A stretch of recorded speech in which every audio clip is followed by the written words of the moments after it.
صلوا على رسول الله اللهم صل على محمد السلام عليكم ورحمة الله وبركاته استاذ بالله ትልቅ ውሃ ውስጥ ወርቅ አገኘሁኝ ምን ይሁን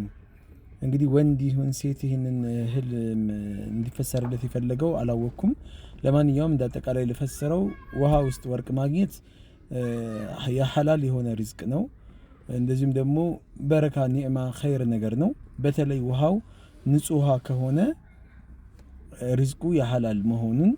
የሚያመላክት ነው ንጹህ ካልሆነ ኖርማል ሪዝቅ ሊያገኝ ይችላል ግን ከሐራምም ሊሆን ይችላል እንደዚህም ደግሞ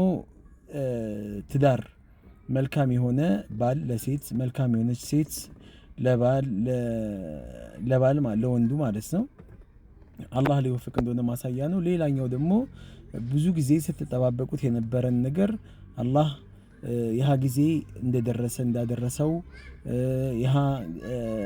ነጃ የምትወጡበት ዱዓችሁ የሚሰማበት ከአላችሁበት ጭንቀትና መከራ የምትላቀቁበት ሌላም ኸይር ነገርም ሊሆን ይችላል ወይም የምታስቡት እንዲነሳላችሁ የምትፈልጉት ሸርም ነገር ሊሆን ይችላል ስትጠባበቁት የነበረውን ነገር አላህ ያንን ነገር ማሳኪያ ጊዜውን እንዳደረሰ እንዳቀረበ ማመላከቻ ነው አላሁ አዕለም